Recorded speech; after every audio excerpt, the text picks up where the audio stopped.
네. 자, 오늘 보실 말씀은 41장부터 한번 시작을 좀 해볼게요. 지난주에 이어서 41장 회복된 성전에 대한 의미를 말씀을 드릴 텐데, 자, 41장 1절부터 살펴보실게요. 그가 나를 데리고라고 했는데, 요 와베니 엘 하헤칼 그리고 와야무드 성전을 청량하는 것까지 이제 시작을 하게 됩니다. 근데 이제 그는 저번에도 말씀을 드렸지만 그 말씀의 내 뿌리라고 생각하시면 될 것 같고 내 안에 있는 말씀이다라고 생각해 주시면 좋을 것 같아요. 그가 나를 데리고 그러면은 데리고 지금 성전에 갔는데 이 성전은 어디에 있는 성전이냐? 말씀을 발견한 우리의 마음 자리라고 표현할 수 있겠습니다. 이게 어떤 불교나 다른 종교에서 말하는 마음이 아니라 하나님이 우리에게 택하셔서 열어주신 마음. 그게 이제 하나님의 레부라고 표현하거든요. 그 하나님의 마음인 레부 안에 있는 곳이 바로 성전이다. 이렇게 표현을 하실 수가 있겠고 또 하나 이 성전이라는 것은 신약 성경에서 바울이 육의 몸이 있은 즉 영의 몸이 있다라고 말을 했거든요. 그래서 그 성전은 바로 우리가 말씀을 듣고 참여할 때 하나님의 차원에서는 반드시 이루어지는 몸을 말하고 있다. 지난주에도 그렇고 이번 주에도 강조드리는 거는 이거예요. 우리가 말씀을 들어서 그 말씀을 뭔가 교훈 삼아서 어디에 적용하는 것은 말씀이 아니라 그냥 세상 교훈이라고 생각하시면 되고요. 뭐 이를테면은 공자의 논어라든지 뭐 삼강오륜이라든지 뭐 아니면 플라톤의 철학 그러니까 이런 것들이 교훈인 거고요. 말씀은 그게 아니라 우리가 하나님 없음을 내 차원에서 발견해서 하나님과 내가 다르다는 사실을 말씀으로 고백함으로써 하나님과 함께하는 상태를 나타내는 것. 그러니까 적용하는 게 아니라 발견하는 거라고 생각하시면 될 것 같아요. 말씀은 그 발견이고 그 말씀 발견하는 것 자체가 몸이다, 성전이다. 이제 이렇게 시작을 해볼 수 있겠습니다. 이게 다시 한번 반복되는 지점이라고 보시면 되겠고요. 그 다음에 여기 보시면은 41장에서는 성전에 조금 더 깊이로 들어가요. 그래서 문 벽을 측량을 하고요. 그리고 41장 2절에 문 통로의 넓이도 측량을 하고요. 그리고 41장 3절에 다시 안으로 들어갑니다. 말씀이 성전의 안으로 들어가는 이유는 공간적으로 어디 안이 특별히 있다는 게 아니라 우리의 껍질을 벗겨주시는 행위라고 보시면 될 것 같아요.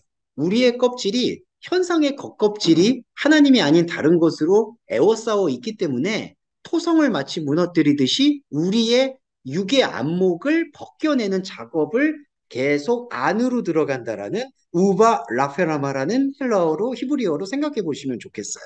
그러니까 안으로 들어간다. 그가 안으로 들어간다라고 했을 때 그의 말씀에 나도 동참을 하잖아요. 그러니까 함께 안으로 들어간다는 건데 공간으로 안으로 들어간다는 게 아니라 하나님의 말씀으로 인해서 나의 눈의 비늘이 벗겨지는 것.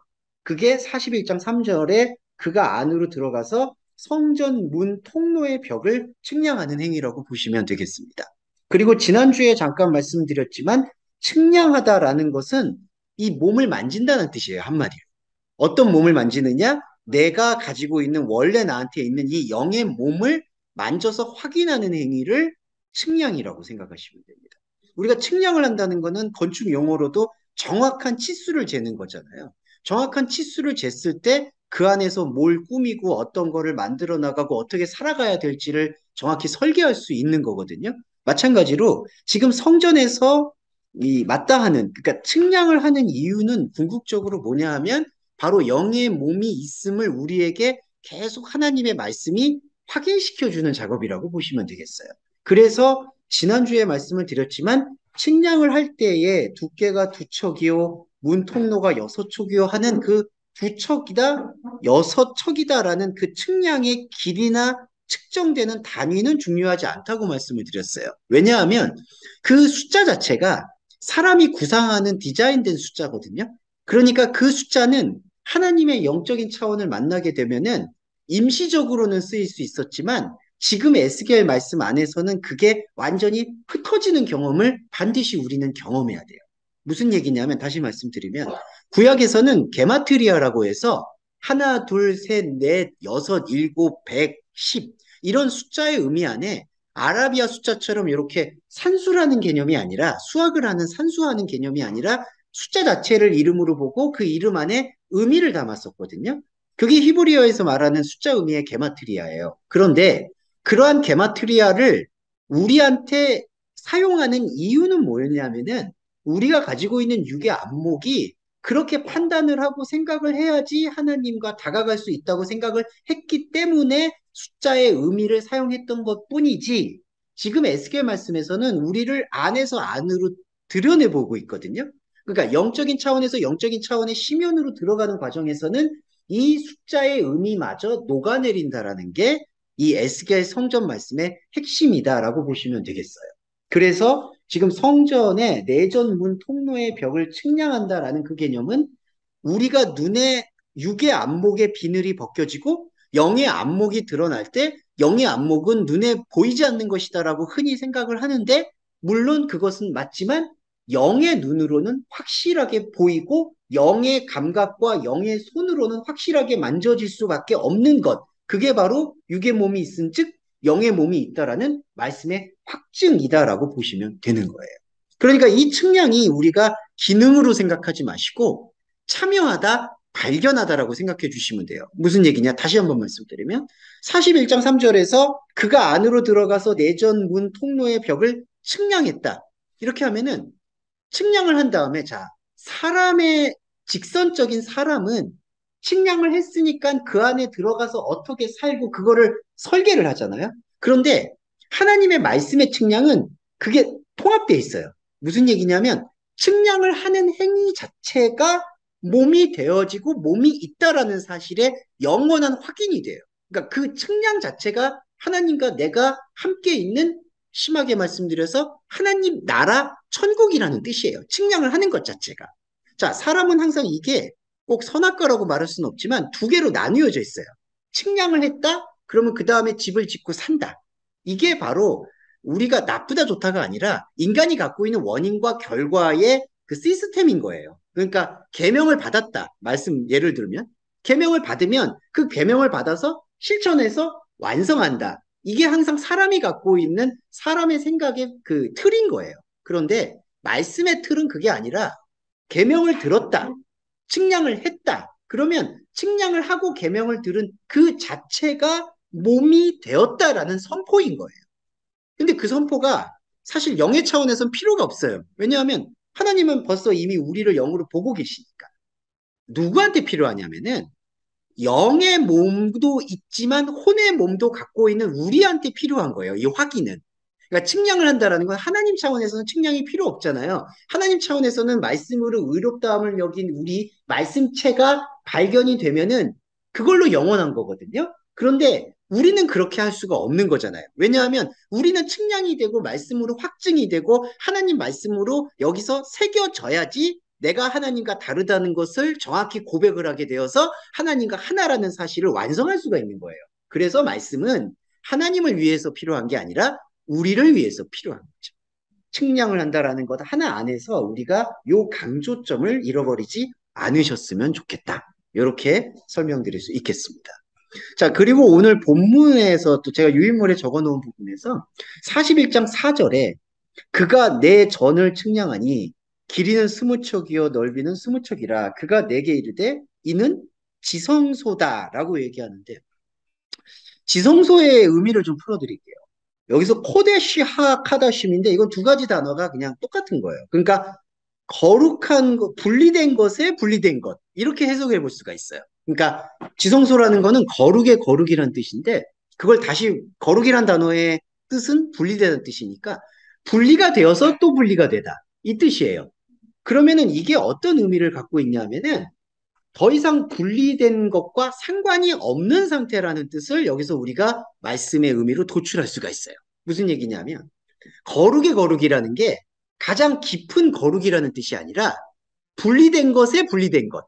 그러니까 처음에 내가 처음 거룩이라고 들었을 때에는 세속적인 것과 분리된다는 뜻으로 거룩을 받아들이거든요. 그런데 그렇게 분리된 것에서 또 분리가 된다는 건 무슨 뜻이냐면은 여기서 세속에서 분리가 돼서 하나님 차원으로 또 깊이 들어간다라는 걸 얘기하는 게 본질이 아니라 세상에서 분리가 됐잖아요. 그 여기서 분리된 채로 다시 세상으로 돌아간다. 그러니까 분리의 분리예요. 그래서 지성소라는 건요. 아무것도 아닌 거예요. 솔직히 말씀드리면. 그러니까 지성소를 인간이 갖고 있는 율법의 욕망은 어떻게 생각하냐면은 거룩한 거에서 더 거룩해지는 거. 그러니까 가장 깊은 거룩함. 뭐 그래서 종교 감정을 막 떠올리게 되죠. 더 깊고 심오한 곳에 들어가면은 하나님의 임재가 느껴지는 것 같고, 그리고 더 달란트가 많거나 은사가 많은 분이 기도를 하면은 거기서 은사가 더 높아지는 것 같고, 사실 그렇게 많이 이해하는 경향이 있거든요. 그러니까 지극히 거룩하니 거기를 뭐 만지지도 말고 누구 외에는 들어가지도 마라. 이렇게 자꾸 얘기하는데 구약에서 그 말씀을 하는, 거기를 지극히 거룩하니까 아무나 들어가지 말고 아무것도 만지지 마라. 이렇게 얘기하시는 이유는 거기가 아무것도 아닌 장소이기 때문에. 그러니까 여기서 성전의 내전으로 깊이 들어가서 거룩함의 거룩을 경험하고 보니까 하나님의 자리가 아무것도 아니다라는 사실을 발견하는 게 우리가 가지고 있는 인생에서의 절정의 고백이라는 거예요. 그러니까 그 예수님이 십자가의 마지막에 돌아가실 때 성소의 휘장이 찢어져서 이렇게 둘이 되었다. 그게 이제 거룩의 거룩행이거든요. 먼저의 성소의 휘장은 뭐냐 하면은 세상과 우리는 달라야 된다라는 인간이 갖고 있는 종교적인 욕망을 상징하는 거예요. 그렇게 해서 휘장을 이렇게 딱 놔서 여기는 세상이야, 여기는 하나님이 사는 곳이야. 자, 우리가 살고 있는 삶의 모든 모습들도 그런 편차로 나뉘어져 있어요. 뭐 예를 들어 세속적으로 말해도 이거는 더 많이 버는 직업이야, 이거는 더 적게 버는 직업이야, 여기는 더 좋은 학교야, 여기는 더 나쁜 학교야. 좀 이렇게 약간 저급한 예를 들어서 죄송하지만 그렇게 사상이 나눠져 있듯이 사람이 갖고 있는 거룩에 대한 감정도 여기는 더 거룩한 곳이야, 여기는 덜 거룩한 곳이야. 그리고 여기는 세상이야, 여기는 거룩한 곳이야. 다 이렇게 나누어져 있다라는 것이죠. 그런데 지성소는 그렇게 나누어져 있는 그 생각에서 우리가 가지고 있는 그 생각의 한계를 드러내는 거예요.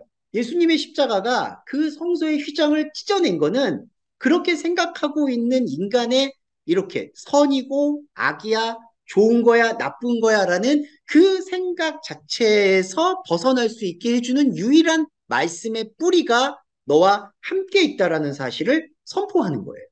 그래서 지성소인 이 카데시 하카다심이라는 이 의미는 현상적으로 장소를 찾을 수가 없다라고 고백을 해야지 거기서 정답이 나오는 거예요.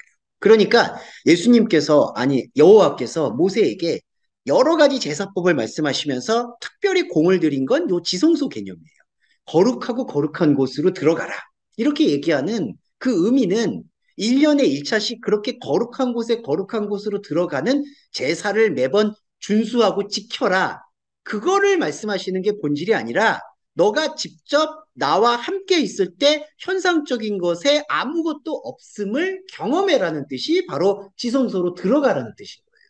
그리고 또 하나, 지성소로 들어갈 때 제사장만 들어간다고 하죠. 이것도 중요한 거예요. 제사장만 들어간다고 하는 거는 제사장과 백성이 나눠진 게 아니라 우리는 이 존재가 다 우리 존재 한 존재 안에 종교성과 일반성을 다 갖고 있는 거예요.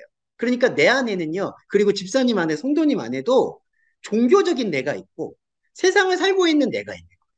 그래서 어떤 분들은 조금 더 종교적인 그 감수성이 높은 분이 목회자가 되기도 하고 다른 종교인이 되기도 하는 거고, 종교적인 감수성이 낮은 사람들이 이렇게 흔히 말하는 세속적인 삶을 산다. 뭐 이렇게 평가를 받는 거예요. 근데 사실은 그건 하나님이 볼 때 큰 의미가 없어요. 사람은 다 종교적인 나와 세상적인 나를 갖고 있는 거예요. 그런데 하나님께서 왜 거기서 아론 계열의 제사장을 택해서 제사장만 이 성소에 들어올 수 있냐라고 말을 하냐면은 이게 우리 안에 있는 순서인 거예요. 우리 안에 있는 종교성이 하나님의 참 말씀을 발견하게 될 때 뭘 선포하느냐? 죄 없음을 선포하잖아요. 그때 죄 없음을 선포한다는 게 뭐냐 하면은 이거 아무것도 아니다라는 걸 선포한다는 거예요. 아, 하나님과 방향이 다른 상태에서, 이게 이제 히브리어로는 핫하고 헬라어로는 하마르티아인데, 하나님과 방향성이 다르고 관역이 다른 상태에서 했던 모든 행위는 하나님과 아무런 접점이나 이룰 만한 것이 없었다라는 것을 지성소를 경험하고 나와서 백성들한테 선포를 해주는 거예요. 그게 죄 없음의 선포예요. 그게 1년에 1차씩 했던 대속죄일의 어린 양의 개념인 거예요. 자, 그러니까 지성소를 경험한 내 종교적 자아가 진짜 말씀 자아와 결합이 됐다라는 신성한 고백은 뭘로 나오느냐? 거룩의 거룩을 고백한다는 거예요. 아, 분리되고 난 다음에 보니까 이 분리되고 난 다음에 다시 돌아와 보니까 현상은 그냥 현상 그대로 있는 거구나. 여기에서 더 특별한 게 거룩한 게 있을 수가 없구나라는 거를 깨우친다는 거죠. 이게 왜 중요하냐면은 이거를 깨우치지 못하게 되는 역사가 유대교 역사인데 왜냐하면요. 어떤 특정한 장소 있죠. 그러니까 성막이 있고 성전이 있고 그 장소는 신성하다고 느끼잖아요. 자, 이게 공간에 대해서도 이미 특별하게 느끼는 거예요.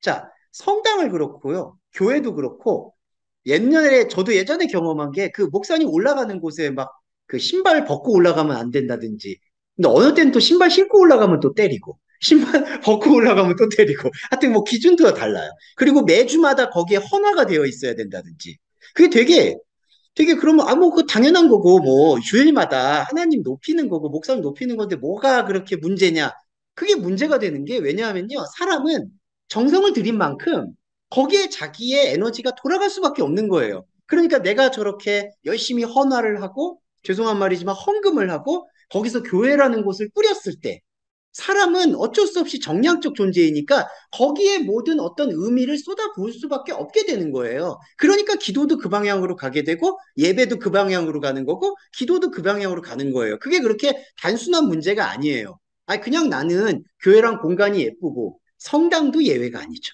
예, 성당도 그렇게 미사를 드림으로써 아, 한 주에 열심히 미사 드렸으니까 참 좋네. 마음도 참 편하고 정화돼. 그거는 종교적인 자아예요. 자, 그게 유대교인들이 하나님을 복음으로 받아들이지 못하고 율법으로 받아들이니까 그렇게 지성소라고 여호와께서는 모세한테 본질의 말씀을 주셨는데도 불구하고 그거를 자꾸 공간으로, 의식으로 지킨다는 거예요. 이게 바로 지성소에 대한 오해라고 보셔야 됩니다. 그래서 구약을 통틀어서 모세 오경에서 여호와께서 지성소를 말씀하셨던 이유는 바로 우리 안에 있는 종교적 자아인 제사장이 한번 들어가 봐라. 거기 들어가 봐라. 거기 뭐가 있냐? 아무것도 없어요, 여러분. 그러니까 요거 예를 들어볼까요? 그 법궤를 빼앗겼다고 종교적으로 막 광분해가지고 다윗이 그 이방 민족하고 엄하게 싸워가지고 싸워 이겨가지고 법궤를 찾아오잖아요. 근데 찾아와가지고 먼저 한 행동이 뭐냐면 춤을 추잖아요. 그 춤을 춰가지고 그 딸내미인가 누군가 그 보고 비웃잖아요. 이제 이 일화가 있는데 이 말씀을 드리는 이유는 다윗이 왜 춤을 췄느냐? 그 춤이 아주 저속하고 경박한 춤을 뜻해요. 그러니까 클럽에서 추는 춤 같은 걸 얘기하는 거예요.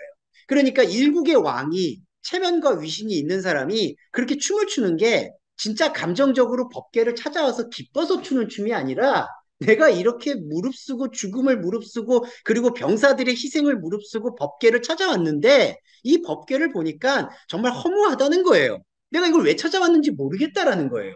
그 의미의 춤이에요.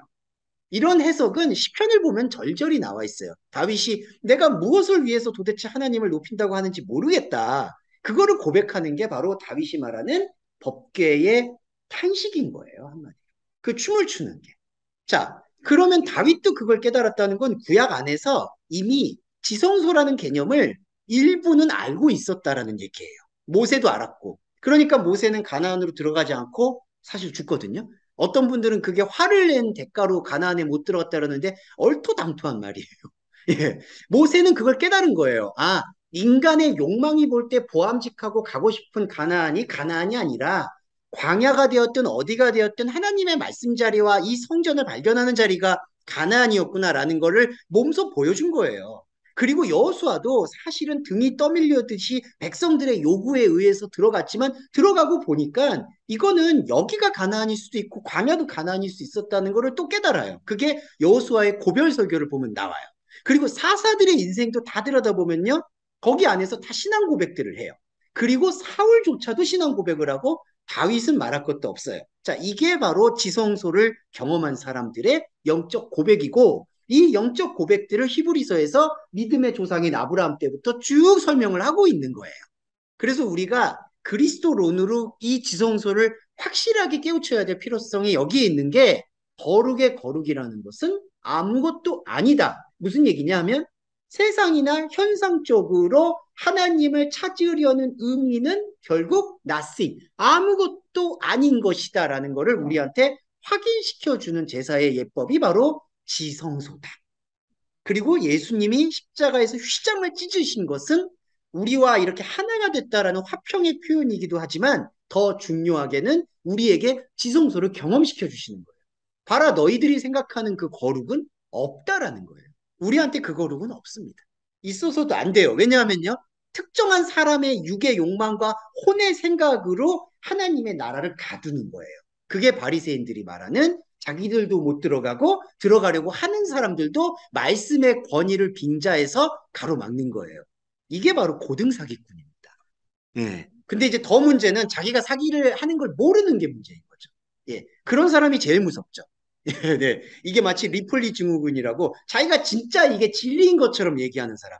그 사람 안에는 그게 진리인 것처럼이 아니라 그냥 진리예요. 그러니까 사람이 볼 때 제가 예전에도 말씀드렸지만 사람한테 제일 약점이 뭐냐면 이 진실에 약하거든요. 아, 저 사람은 정말 진실이야. 근데 여러분 이게 참 힘들지만 이 감정 구별은 요건 좀 해주셔야 돼요. 저 사람이 진심이라고 해서 죄송한데 저 사람 안에서 나오는 말씀이 진심은 아닐 수 있다.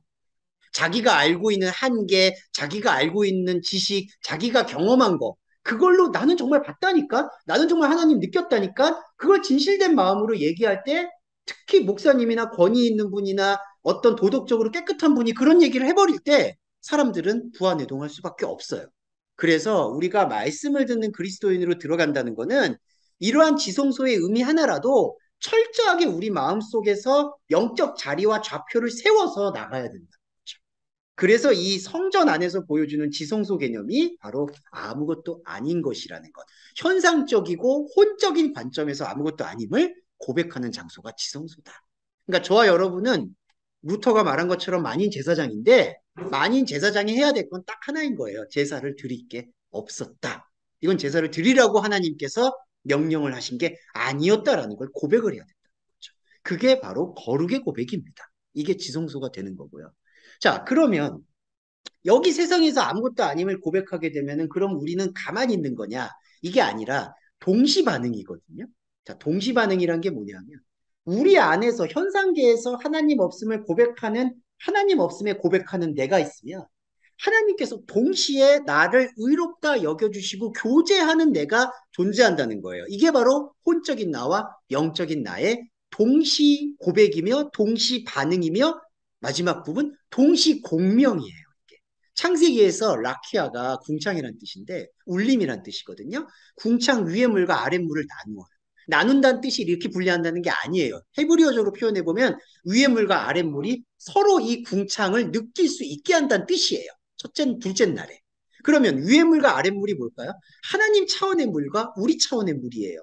근데 하나님 차원의 물과 우리 차원의 물을 서로 하나의 파장과 파동으로 동시에 느낄 수 있게 해주는 게 바로 라키아예요.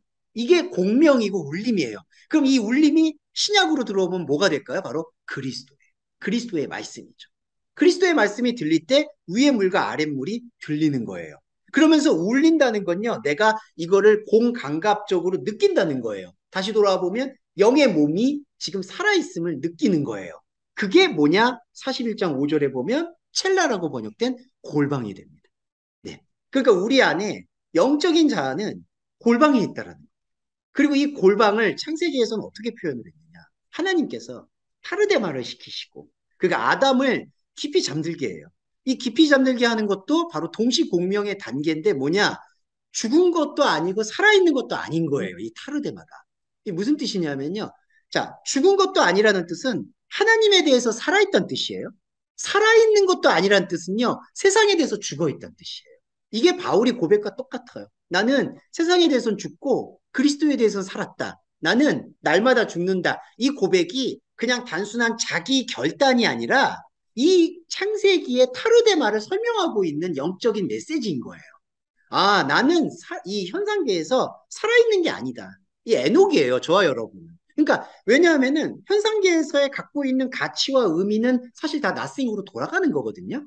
이거는 뭐 공허한 게 아니라요. 이건 당연한 원리예요. 그리고 돌아가야 돼요. 하나님이 이런 거 기억하면은요, 우리는 이 삶에서 불교에서 말하는 것처럼 업장 때문에 숨을 쉴 수가 없을 거예요. 그걸 업이라고 얘기하죠. 자기가 다른 사람한테 지었던 죄, 그리고 정말 억울한 건요. 불교 경전을 읽어보시면 다른 사람이 나한테 지은 죄도 업이 돼요. 네. 그러니까 다른 사람한테 피해 당한 것도 업이야. 참 이상해요. 근데 그게 바로 업이에요. 그거를 끌고 가면요, 우리는 하나님 앞에 설 수가 없어요. 그러니까 하나님이 그거를 기억을 안 하는 거예요. 싹 지우는 거예요.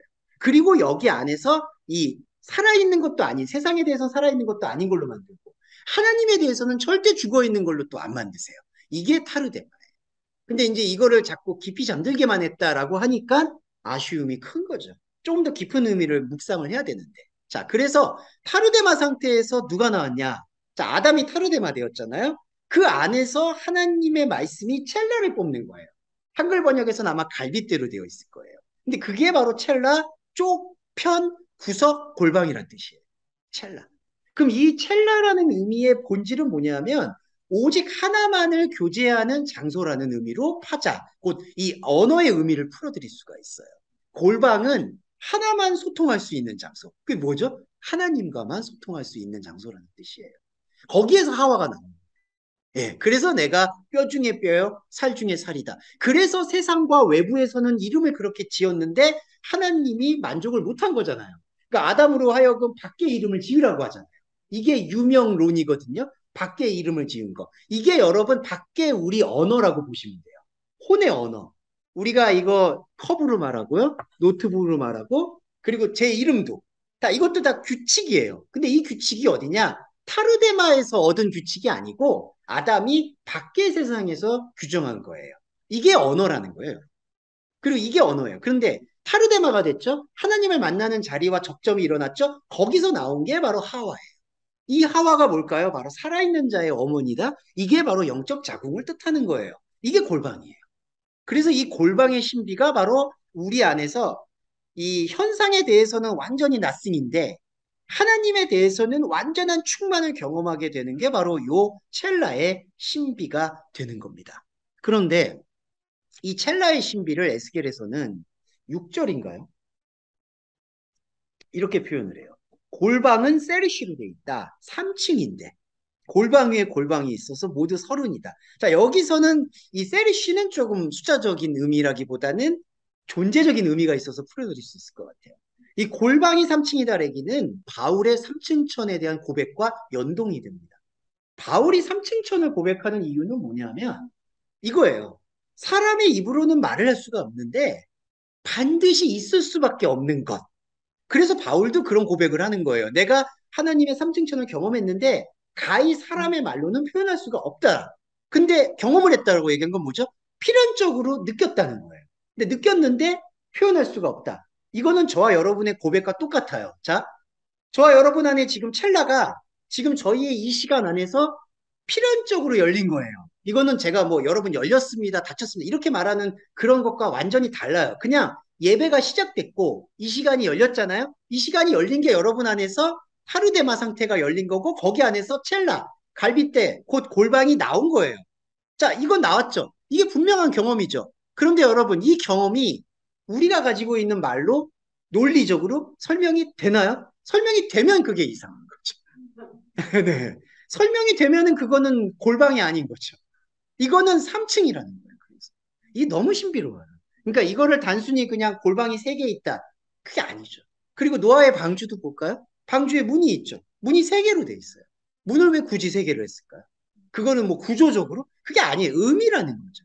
이 문이 3개가 있다? 방주에 3개가 있다? 이게 바로 나 안에 방주가 존재를 하는데 이 테바, 내 안에 하나님의 자궁이 존재하는데 이 자궁을 설명할 길이 없다.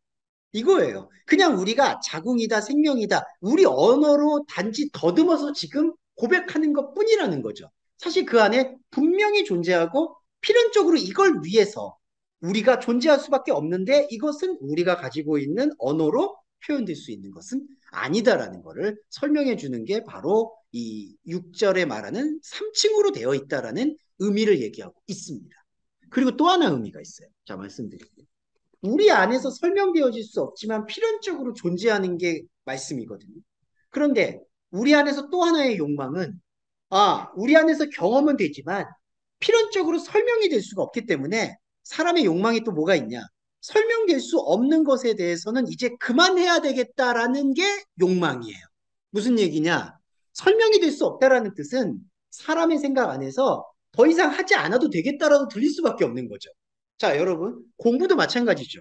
수능 봤는데 더 공부하면은 사람들이 미친 사람이라고 하겠죠. 고등학교 3학년한테. 우리 조카도 이제 수능을 곧 앞두고 있는데, 그래서 아마 오늘 또 건강이 또 컨디션이 안 좋은데, 이게 그거예요. 근데 갑자기 우리 조카가 수능을 다 봤는데, 갑자기 막 수학을 막 미적분을 또 풀고 있어. 그럼 우리 이제 아버님 되시는 지사님께서, 야, 너 지금 뭐 하는 짓이냐? 이거예요. 뭐냐? 3층이라는 게 바울도 경험을 했잖아요. 필연적으로 존재하는데 말을 할 수가 없어요.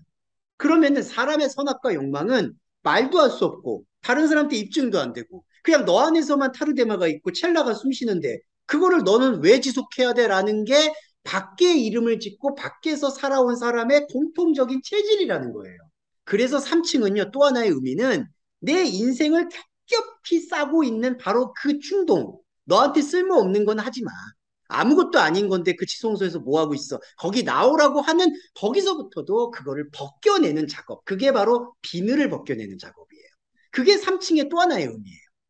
그게 로마서 1장 17절에 복음에는 하나님의 의가 나타나서 믿음으로부터 믿음에 이르게 한다라고 하는데 이게 3원리거든요.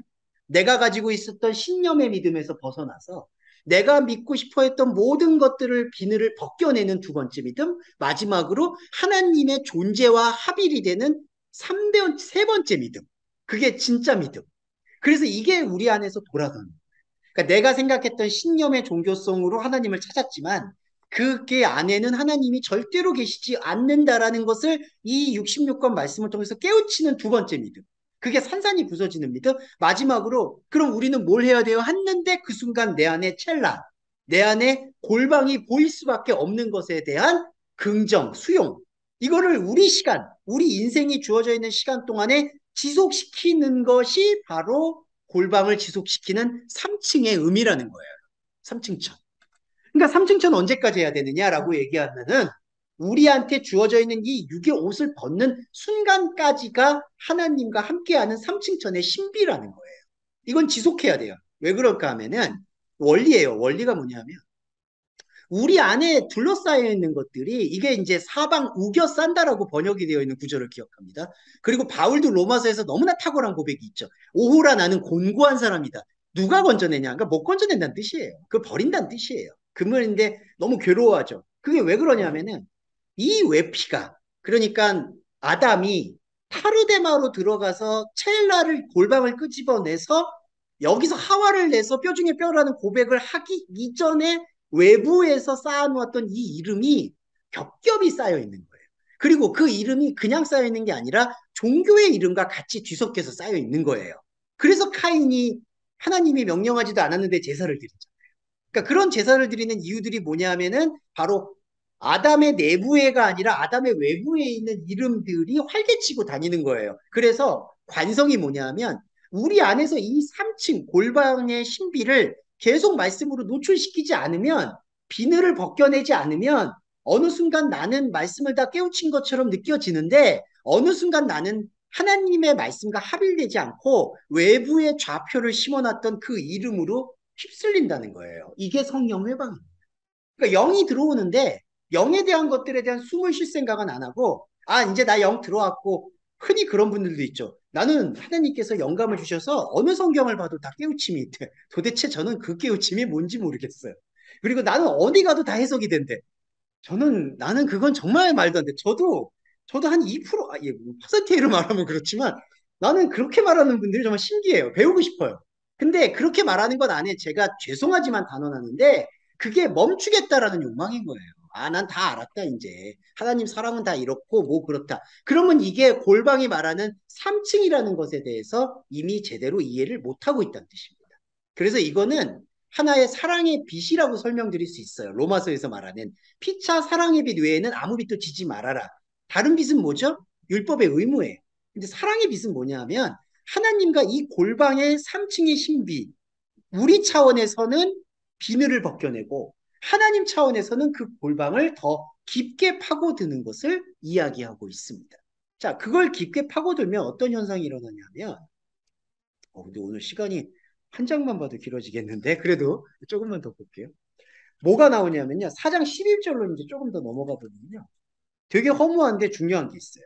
10절에 가면 성전 골방 3면 삼면이란 뜻이 아니라요. 그냥 둘레라고 보셔야 돼요. 41장 10절에.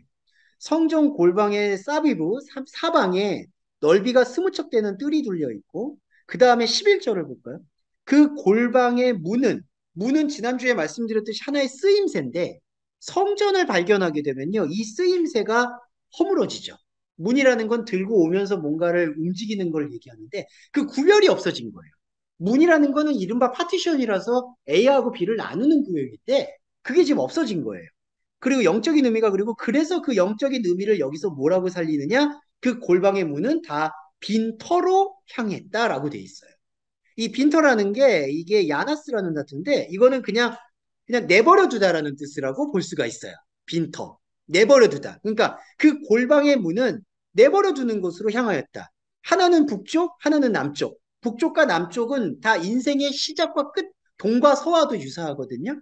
그래서 인생의 어떤 흐름을 얘기하는 게 북과 남일 수 있는데, 이게 다 지금 빈터로 향하고 있다.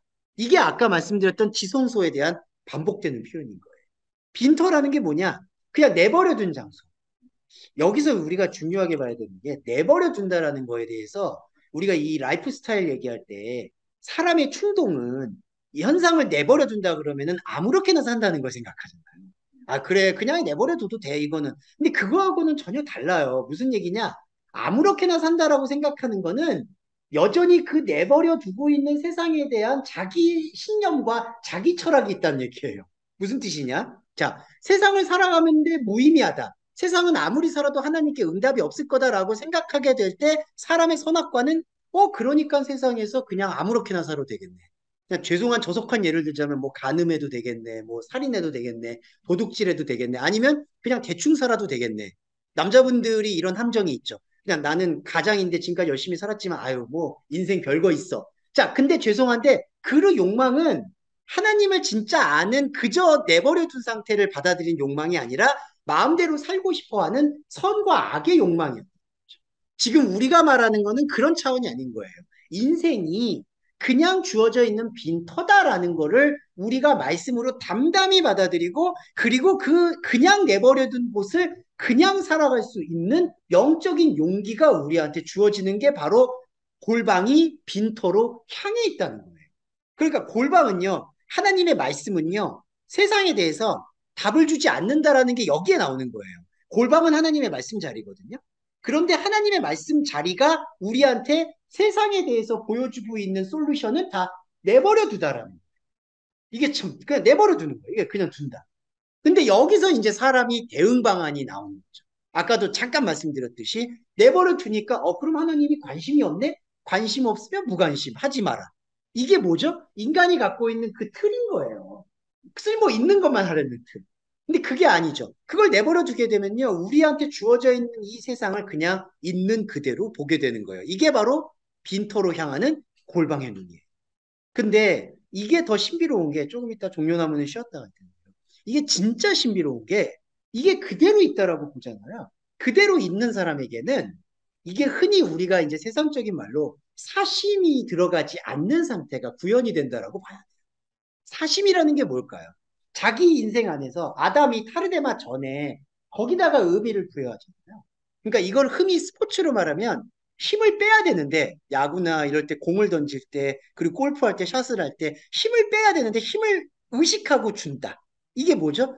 그러니까 내가 거기서 나의 존재의 뿌리가 이 외부에 박혀 있고, 그 박혀 있는 외부에서 내가 어떻게든지 살아남아야 돼라는 그 생존에 대한 욕구가 있으니까 사심이 들어가는 거예요. 근데 이거를 우리가 인생을 살면서 사심이라고 얘기를 안 하죠.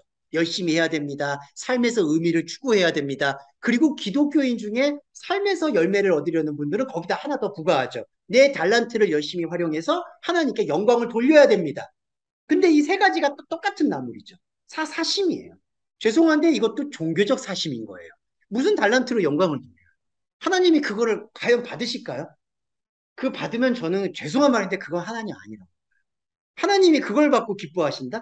흠양하면서 기뻐하신다? 구약을 아무리 살펴봐도요, 흠양을 기뻐했다는 거는 그 제사가 나싱이 됐을 때 기뻐했다라는 반응인 거지, 그 제사를 다 열심히 드려서 너가 나를 위해서 이렇게 열심히 했구나. 칭찬하고 착하고 충성된 종이구나라고 얘기하는 뉘앙스가 아니라는 거죠.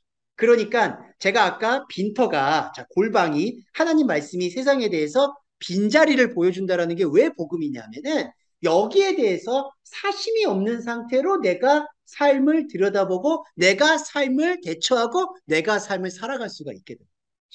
네. 뭐 거기 안에 무슨 정답이 있는 건 전혀 없습니다. 그러나 적어도 그리스도인이 해야 될 태도는 그 안에서 사심을 두고 또 그리스도인의 유혹인 그 안에서 달란트니 영광이니 종교적인 의미를 추구하려고 하는 그 헛된 생각을 지울 수가 있다는 거죠. 이게 바로 골방이 끊임없이 이 빈터를 향하게 만들어주는 거예요. 이게 말씀 작동의 가장 신비로운 부분이다라고 생각을 합니다. 네, 잠깐 쉬었다가 다시 한번 보도록 하겠습니다. 네, 이제 다시 한번 두 번째 시간을 가져보도록 하겠습니다. 자, 두 번째 시간, 오늘 뭐랄까, 애석하다고 이거 42장도 못 볼 거. 제가 너무 진도를 빨리 가려고 했던 것 같은데, 네, 한 장씩 봐서, 그래도 저희 아마 12월 달 전에는 마무리가 될 것 같아요. 네. 그리고 말씀을 빨리 보는 것만 또 능사가 아니다라는 그런 너그러운 마음 가져주시고, 너무 에스겔만 오랫동안 보는 거 아닌가 싶기는 한데, 근데 이제 제가 조금 부족한 관계로 정확히 설명을 드리려면 원래 1년 정도는 해야 되는 게 맞는데, 제가 아직 내공이 부족해서, 네. 네, 이렇게 시간이 계속 끌고 있는 건 양해해 주시면 좋겠습니다. 네. 자, 이게 보시면 이제 4장 11절로 들어가면요. 4장 18절입니다. 죄송합니다. 이 그룹들과 종려나무를 판에다가 새겼다고 해요. 자, 그룹들과 종려나무 중에 이 종려나무의 의미가 탐모르, 거기서 유래를 하는데 그 유래를 살펴보면요. 계속 세우다라는 뜻이 있어요. 그러니까 이게 종려나무라는 거에서 나무의 종에만 주목하지 말아주시고 일단 이 나무가 갖고 있는 속성이나 기능 중에서 어떤 기능이 조금 강조되고 있느냐? 종려나무는 세운다. 근데 이 세운다라는 게 설립한다라는 의미도 있을 수 있고 뭔가 종교적으로 의미를 이렇게 못 박으려는 그런 의미를 볼 수가 있어요. 근데 이게 종교적으로 못 박으려는 의미가 바로 종려나무의 하나의 특징이라고 볼 수가 있는데 그래서 예수님이 오셨을 때 이제 예루살렘 입성할 때 또 종려나무 가지를 흔들었다. 물론 그게 종려나무 가지인지 아닌지는 확실치 않아요. 하지만 그게 이제 어떤 거냐? 종교적인 왕을 세우려고 하는 의지를 나타낼 때 바로 이러한 종려나무 같은 그런 의미를 여기서 내포를 하고 있습니다. 그런데 19절을 보시면은 이 종려나무 각 케루빔 그룹에 얼굴이 있는데 이 얼굴 중에 뭐가 나오냐면은 바로 사람의 얼굴과 그 다음에 젊은 사자의 얼굴이 등장을 해요. 한글 번역에서는 어린 사자라고 되어 있는데 이게 케파르라는 단어가 그냥 사자라는 의미로 쓰여도 뭐 무리가 없습니다. 이 케파르라는 사자라는 의미는 물어뜯는 야성을 얘기합니다. 이 물어뜯는다. 근데 사람의 얼굴과 젊은 사자의 얼굴이 이렇게 같이 종려나무 안에서 보여지고 있다라는 것은 안타깝게도 안타까운 게 아니라 이 인간이 살고 있는 삶의 모든 이 동작과 본능이 본성과 야성이 계속 교차되고 있다. 이거는 너무 기본적인 건데 되게 중요한 의미를 담은 것 같아요. 왜냐하면 기본적이라는 건요. 사람이 어머니 뱃속에서부터 분리돼서 살아가는 것 자체가 어떤 의미에서는 말씀과 맞지 않는 것의 샘플이라고 보셔도 과언이 아니에요. 무슨 뜻이냐? 어머니 뱃속에서 분리됐을 때 울잖아요. 우는 이유가 먹이를 찾으려고 하는 거거든요. 근데 생존은 나쁜 게 아니잖아요. 그런데 그 생존을 위해서는 필연적으로 다른 사람에게 의존을 해야 되는 거예요. 그러니까 어머니 젖이잖아요. 네. 근데 이게 이제 우리가 종교적으로 숭고한 의미를 부여하니까 그리고 감정적으로 숭고한 의미를 부여하니까 숭고한 건데 자, 인간적으로 숭고한 거는 이제 잠깐 내려놓고 말씀 차원에서 봤을 때 인간이 먹고 사는 것 자체는 바로 젊은 사자라는 거예요. 그러니까 내가 먹을 만큼 찾죠? 내가 먹을 만큼 먹죠? 그러면 누군가는 못 먹어요. 이거를 고통스럽지만 우리가 인정을 해야 된다는 거예요. 그런데 문제는 종려나무를 새겼는데 사람의 얼굴과 사자의 얼굴이 보인다라는 거는 뭐냐?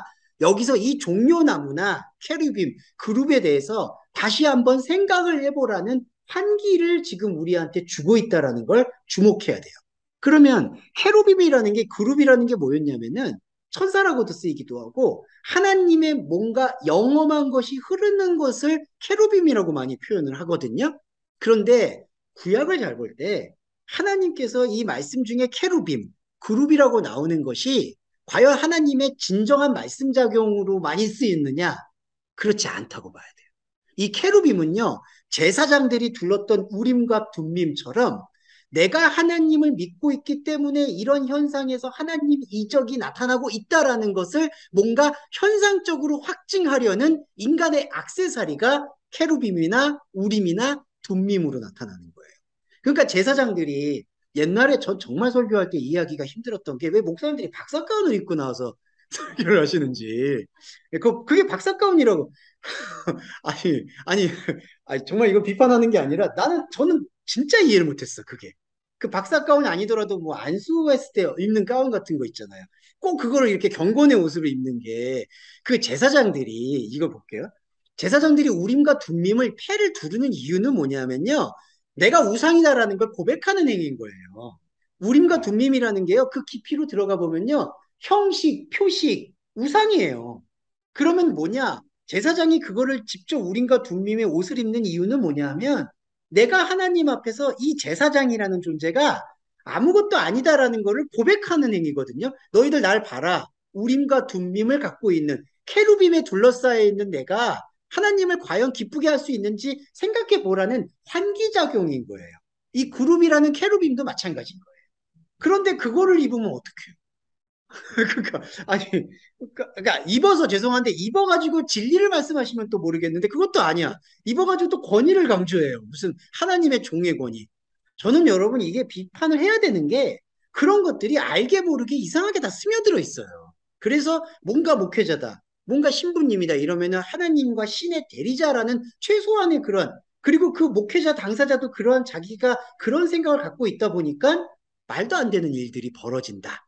자, 제가 말씀드리고자 하는 요지는 에스겔의 요지와 같아요. 에스겔도 그룹에 둘러싸여 있고 종려나무라는 어떤 종교적으로 똑바로 세우려는 그러한 욕망들 안에 이것밖에 없다는 거예요. 사람과 젊은 사자. 그럼 여기서 사람은 왜 적어놨을까요? 이게 바로 이거를 미러링이라고 표현하는데 너의 얼굴을 봐라. 사람은 나를 얘기하거든요. 너의 얼굴을 봐라. 지금 젊은 사자. 그러니까 정말 천방지축 물불 안 가리고 남의 거 약탈하고 뜯어내는데 혈안이 되어 있는 그것 외에 너의 모습이 뭐가 있느냐라는 거를 종려나무와 그룹에 새겨진 걸 통해서 드러내는 거예요. 성전 벽에 종려나무들을 새겼으니 성전 벽이 다 그러하더라. 이게 41장 20절의 기록이에요. 성전 벽에다가 종려나무들을 새긴 게 신성하고 아름답고가 아니라 인간이 갖고 있는 이 안타깝지만 하나님 없는 자아가 할 수밖에 없는 그 꼬락서니를 보여준다라는 거예요. 그러니까 에스겔이 말하는 이 성전의 전체적인 디자인은 솔직히 우리의 혼적인 감각 속에서는 바울의 고백 하나만 나와야 돼요. 곤고한 사람이라는 고백. 그러니까 이 성전을 한번 우리 차원에서 경험을 하면은 야, 여기서 진짜 사람이 하나님에 대해서 한다라고 했던 것이 얼마나 하나님을 괴롭게 했을까라는 것을 한번 느껴봐야 된다는 거예요. 종교적 자아가. 제사장이. 그래야지 아까 말씀드렸던 카다시 하코데심, 거룩의 거룩을 비로소 걸음마를 뗄 수가 있다는 거죠. 그러니까 에스겔이 인생 전체를 놓고 자, 사람들은 다 이런 판단을 하는 거죠. 자, 두 가지 판단이에요. 에스겔의 현상을 놓고 야, 저렇게 유명하고 가문이 좋은 사람이 아내도 죽어버리고 쫄딱 망했구나. 거기에 대해서 사람들은 두 가지 반응이 있어요. 하나는 저 사람 하나님 제대로 안 믿고 이상한 소리만 하더니 망했다. 이렇게 생각하는 사람들이 있고 또 한 사람들은 그 사람을 좋아해서 그 사람의 인간적인 면모를 존경해서 현상적인 진심을 흠모해서 야, 저렇게 힘든데도 불구하고 하나님 말씀을 열심히 전하는구나. 자, 여러분 이거 모델이 바울하고 똑같아요. 바울도 야 저렇게 열심히 하고 우리 요즘으로 말하면은 스카이 대학 나오고 했는데 저렇게 망했구나. 예수 믿더니 망했구나라고 생각하는 쪽이 있고 그런데 모든 세상의 욕망을 버리고 저렇게 높은 학벌이 있는데도 하나님 믿으려고 다 헌신했구나. 여러분 이 두 차원이 모두 욕망이에요. 예. 에스겔은 거기에 연루되지 않으려고 필사적으로 이 성전 말씀을 기록을 해서 자, 성전의 몸은 말씀의 몸이다. 그런데 우리가 이 말씀의 몸을 하나님의 골방에서 비췄을 때는 그토록 타르데마, 황홀한데, 자, 하나님 말씀의 삼층천에서는 황홀한 그 자체예요. 그거는 여러분들이 감정적으로 고백하는 것과 무관하게 하나님께서 황홀해 하시는 거예요. 이거를 여러분 자부심을 가지셔야 돼요. 그러니까 여러분 안에 있는 첼라를 발견하는 하나님은 하나님이 스스로 자아가 도취되든 뭐든 상관이 없는데 하나님의 언약이 드러났기 때문에 하나님이 스스로 타르데마 하시는 거예요. 황홀해 하시는 거예요, 이게. 자, 그런데 우리가 보고 있는 우리 시간 동안의 이 황홀함의 경험은 그 영적인 경험보다는 에스겔의 이 말씀에 의하면 다 종려나무가 새겨져 있는 사람과 젊은 사자만 내 안에 있는 안타깝지만 상당히 비참한 모습을 볼 수밖에 없다는 거예요. 근데 이거를 우리가 목도를 해야 돼요. 그러니까 이거는 좀 힘든 표현이지만 여러분과 제가 그거는 목도를 해야 돼요. 야, 내 인생은 정말 하나님과 대비해 봤을 때 비루하다, 비루하다. 정말. 비참하다. 왜 솔로몬이 헛되고 얘기를 했을까? 내 안에서 사실은 절절히 다가올 수밖에 없는 거예요. 이게 바로 신앙 고백입니다. 우리 차원에서. 그럼 이 우리 차원에서의 고백과 하나님이 자, 처음의 사이클에서는 자, 요것만 말씀드릴게요. 자, 우리가 말씀의 골방에서 하나님 차원의 삼층철을 깊이 느끼지 못할 때에는 자, 바울도 자, 전도 초기 때는요.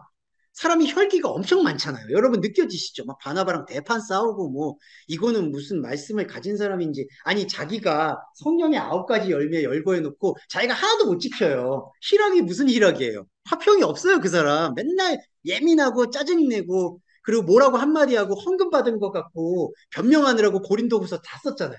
내가 헌금 받은 거 이런 거다. 그런 거 얘기 안 해도 되는데 사람 뒤끝 많고 오늘 좀 바울에 대해서 좀 안 좋은 얘기해서 죄송한데 자 전도 초기의 바울이 뭐가 보이냐면 동시 반응이긴 한데 하나님의 이 황홀함은 죄송한데 우리가 정량적이니까 비늘이 덜 벗겨지기 전에는 우리 존재 안에서 하나님의 황홀함은 있다는 건 알겠는데 내 안에 육박해서 못 들어오고 우리 안에서의 허무함만 크게 보이는 거예요.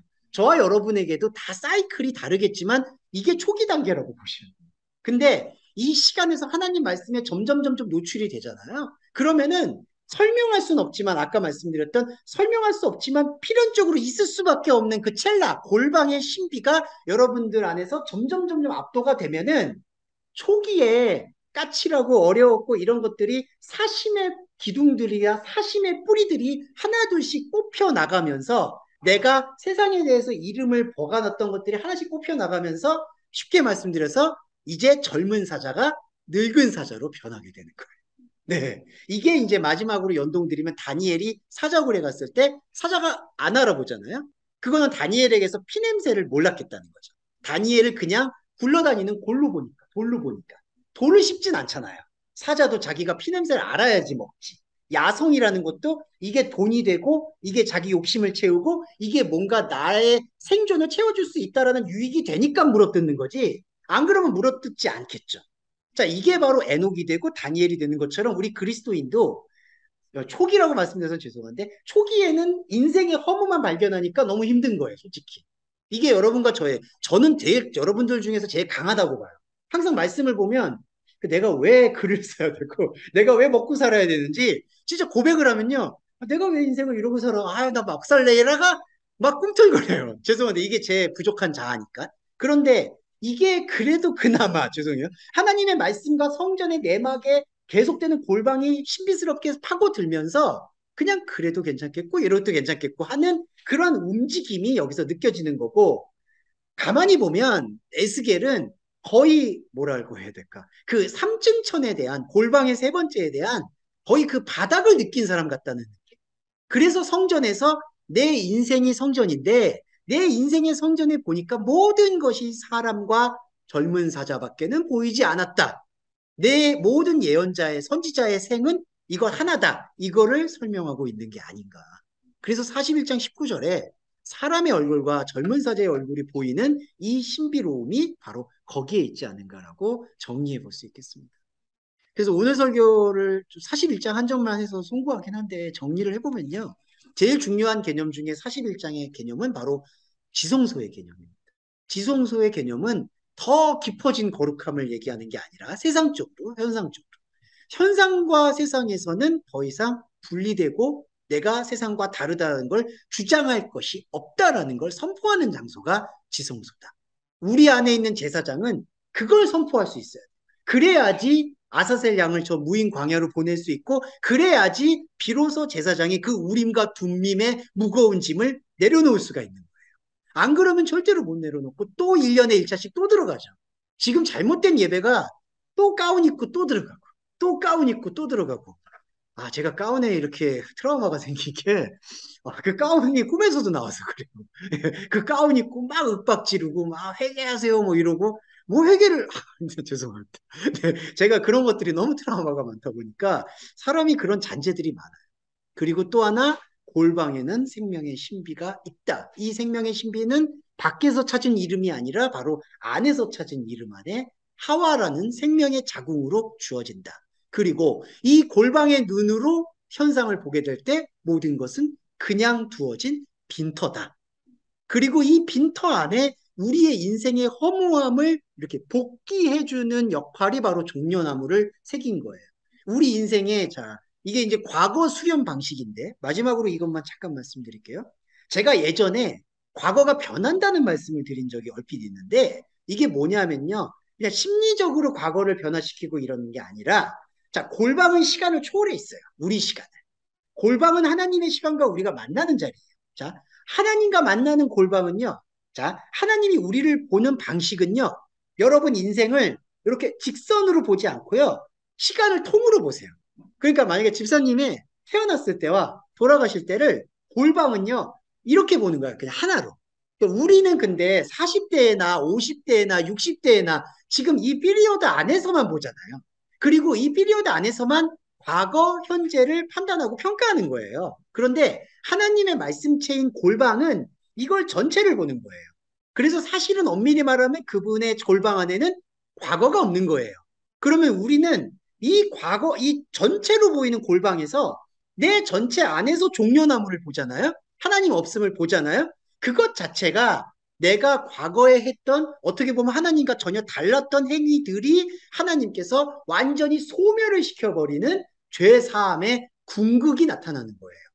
그래서 골방이 왜 중요하냐면은 골방에서 하나님을 만나게 되면은 내 과거를 회개하고 하나님이 사해주고 이게 아니라 하나님께서는 나의 시간 전체를 보기 때문에 내 현재에 주목을 하신다는 거죠. 그럼 내 현재에서 하나님은 내가 과거에 어떤 하나님과 다른 일들을 했지 이거를 막 꼬치꼬치 캐묻고 이렇게 심판하는 사람이 아니라 현재 하나님과 집중하고 있기 때문에 내가 현재 골방에 발견되어진 것 자체만 기억해 주시는 거예요. 이게 정죄하지 않는 의로움이에요. 이 칭의는 절대적인 거예요. 그래서 과거가 변하는 거예요. 그러니까 우리가 과거에 어떤 것들이 하나님 앞에서 저 그거 잘못했습니다. 과거에 하나님이 용서해 주셨습니다. 끌어안고 이거 아니에요. 그건 그냥 트라우마. 그거는 일반 심리치유에서 훨씬 잘하는 거예요. 그게 아니라 우리 말씀체이신 여러분들의 첼라 골방은 바로 현재 하나님의 의로움만 보게 되면 하나님은 망각의 하나님이에요. 다른 거는 다 잊어버려요. 지금 골방에 발견한 저와 여러분만 기억하는 거예요. 이게 생명이고 이게 과거, 현재, 미래를 뛰어넘어서 영원한 천국이 되는 거예요. 그러니까 우리가 말씀을 파고들 때 그 관점만 붙잡고 쭉 가야 돼요. 이게 좁은 문입니다. 그 관점을 에워싸고 있는 다른 인간적인 비늘의 해석들을 다 깨야 돼요. 죄송한데. 다 비늘을 안 벗기면요. 어느 순간 또 그게 덕지덕지 붙어 있어. 그러니까 온전히 이 골방을 향해서 집중하는 에스겔의 성전 말씀과 같이 우리의 이 영적인 삶과 육적인 삶이 조화롭게 그 방향을 지향해야 된다. 이게 오늘 41장 말씀의 결론이 될 것 같습니다. 네. 자, 고생 많으셨고요. 배려 기도와 주기도문으로 예배 마무리하겠습니다. 사랑해 주님 감사합니다. 주의 말씀 속에서 가장 중요한 지성소의 의미를 우리한테 일깨워 주시고 그 아무것도 아닌 것을 우리가 바라보면서 이 현상의 삶에 사심을 두지 않고 하나님의 말씀의 골방으로 빈터를 묵묵히 바라볼 수 있음에도 그저 열심히 잘 살아갈 수 있도록 배려해 주심을 진심으로 감사드립니다. 주님 고백하건대 우리 인간은 연약하여서 삶이 허무하고 힘들다 그러면은 포기하고 내려놓기 일쑤입니다. 주님, 그러나 우리 동서말씀교회 교회 여러분들이 이제 말씀의 성숙도의 깊이에 들어오셨으므로 감히 구하옵기는 우리가 살고 있는 이 삶의 무의미를 선악과적으로 받아들이지 않고 생명 관점에서 받아들여서 나와 하나님과 다름을 느끼고 체험하는 영적인 풍요로운 장소로 화할 수 있도록 인도해 주시기를 소원합니다. 그러한 인도의 소원과 언약의 발견, 하나님의 기뻐하심, 이 모든 것들이 원활하게 이루어지기 위해서는 우리 교우 여러분들의 삶의 현상적 부분들의 안정을 감히 구하옵니다. 육신이 너무 힘들고 아프다면 그 육체의 질병이 제대로 해결되고 치료받을 수 있는 의술과 그리고 인맥과 그리고 인연을 만날 수 있도록 허락해 주시고, 경제적인 어려움들 때문에 허덕이고 힘들어한다라면은 경제적인 숨통이 열릴 수 있도록 우리가 경제적인 욕심을 내려놓는 일과 동시에 경제적인 부분에 있어서도 깊은 배려를 허락해 주시기를 바랍니다. 또한 우리가 교회 생활을 하거나 사회 생활을 하는 데 있어서 사람과 사람 사이에 받게 되는 피해가 너무나 많습니다. 혹은 또 내가 다른 사람에게 말로나 행동으로 피해를 주는 경우도 있고 타인이 나에게 피해를 주는 경우도 많습니다. 그로 인해 마음의 문이 닫히는 그런 일들이 또 슬프오니 주님께서 이러한 관계들을 최소화시켜 줄 수 있도록 이 모든 걸 배려해 주시고, 이러한 배려의 기도를 드리는 이유는 우리 동서말씀교회 교회 여러분들이 오직 골방에만 집중할 수 있도록 하기 위함임을 영적으로 고백하며 예수 그리스도의 이름으로 기도드립니다. 아멘. 주기도문 함께 하겠습니다. 하늘에 계신 우리의 아버지여, 이름이 거룩히 여김을 받으시오며 나라에 임하옵시며 뜻이 하늘에서 이룬 것 같이 땅에서도 이루어지이다.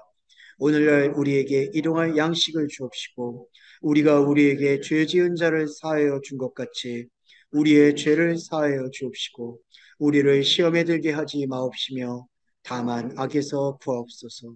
대개 나라와 권세와 영광이 아버지께 영원히 있사옵나이다. 아멘.